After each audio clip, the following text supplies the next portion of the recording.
Okay, continuing with our responses to the 12 insane things that we Mormons believe. I believe this is number 11, finally getting towards the end, the final stretch. But the last, 4 have been,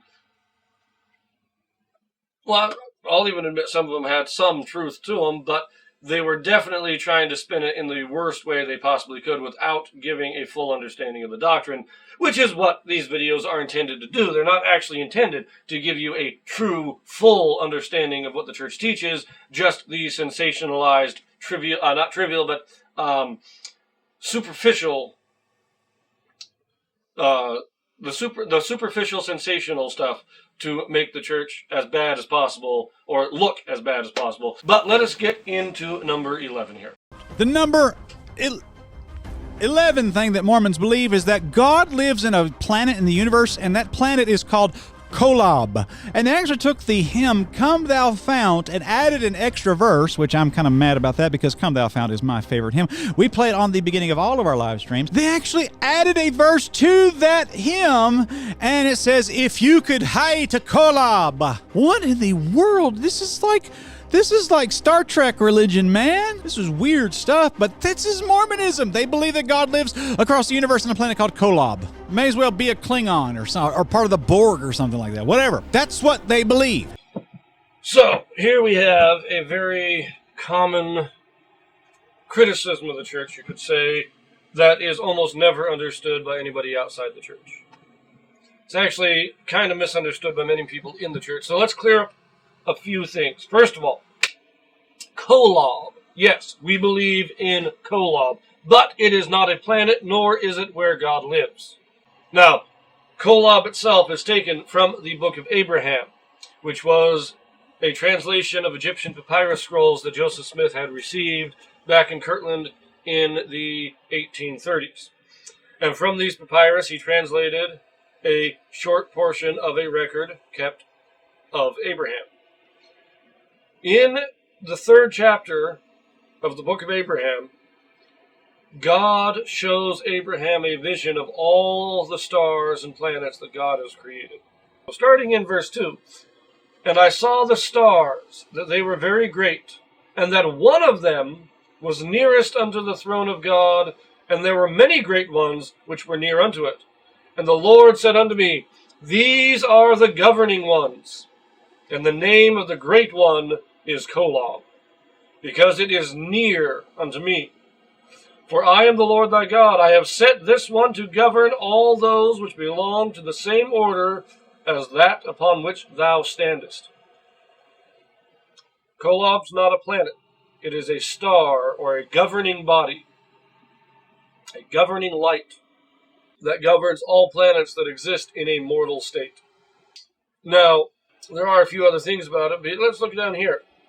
Kolob is the great governing body, but we also have this. I love this. See, God is giving Abraham here a astrology lesson. He's teaching him about the stars, and this is what he says. And he said unto me, this is Sheneha, which is the sun. And he said unto me, Kokab, which is star.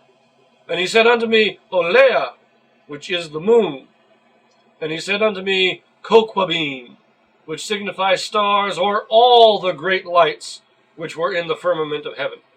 So Kokab is one star. Kokwabim is plurality of stars, is all the stars, all the lights of heaven. And then he continues, if two things exist, and there be one above the other, there shall be greater things above them. Therefore, Kolob is the greatest of all the Kokwabim that thou hast seen, because it is nearest unto me. Let that sink in a minute. This is not a planet. This is a great star.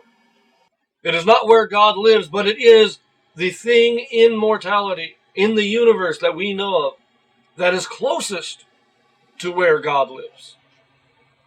And because of this, because it is so close to God, we also read up here in verse 4, and the Lord said unto me by the Urim and Thummim that Kolob was after the manner of the Lord, according to its times and seasons in the revolutions thereof. That one revolution was a day unto the Lord after his manner of reckoning, it being 1,000 years, according to the time appointed unto that whereon thou standest. This is the reckoning of the Lord's time, according to the reckoning of Kolob. Kolob is a star closest to God. It is the grand governing power that God has set in the universe that powers everything else. And he says this also in verse 9.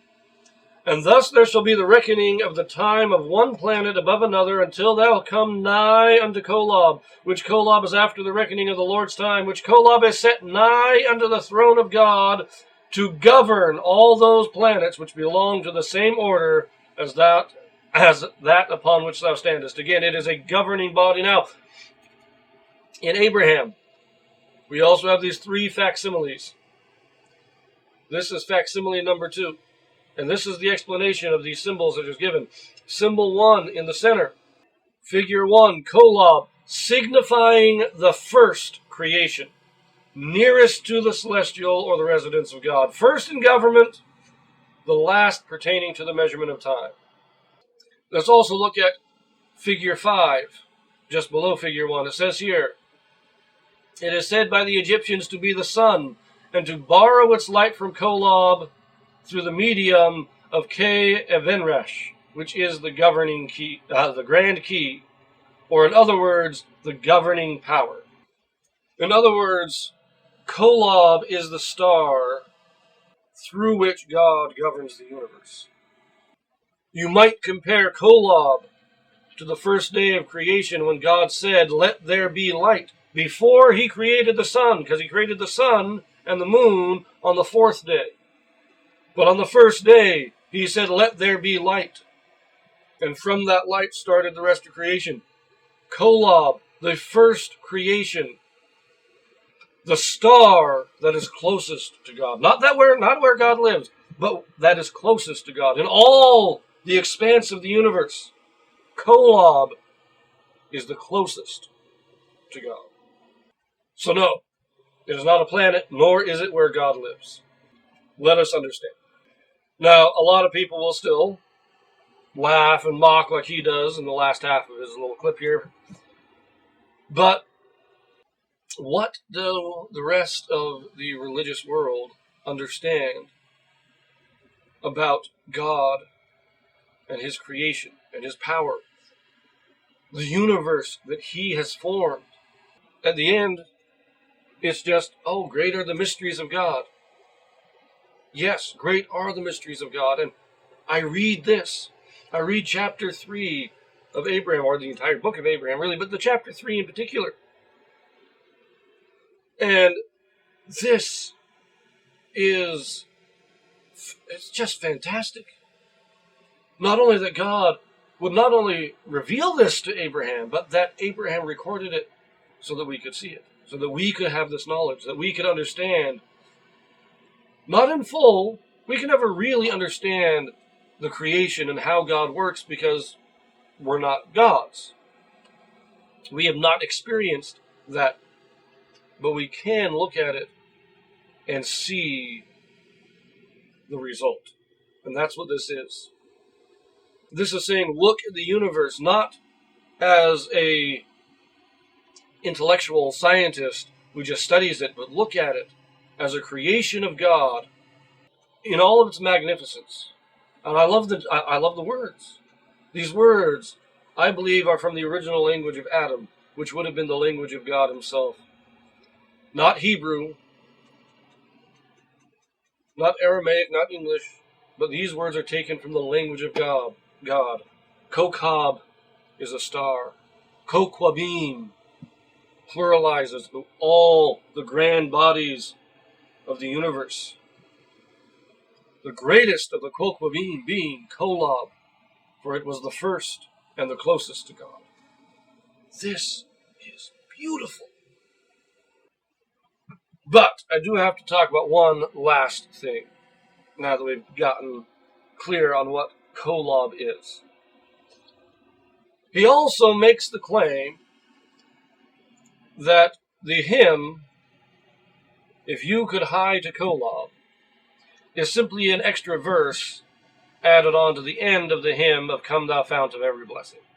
Now, this was a new one on me. I've never heard this claim before. And anybody who actually looks at these two hymns would know that's a pile of crap. Pardon my language, but it is. Anybody who understands poetry in any way knows that these things are completely unrelated. For just a few things, Come Thou Fount of Every Blessing has 3 verses, each 8 lines. Okay. If You Could Hide a Kolob is not a 4th verse out of this, it has its own 5 verses.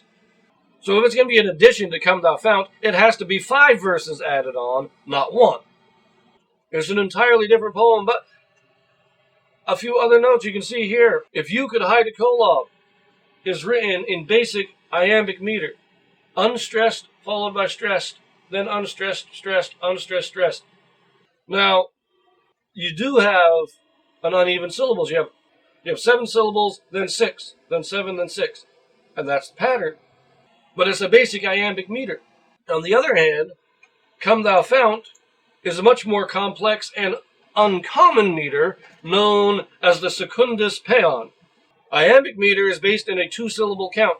Secundus paeon is a 4-syllable count. Each poetic foot, instead of being unstressed, stressed, unstressed, stressed, its foot is actually is stressed, unstressed, stressed, stressed. 4 syllables to a foot.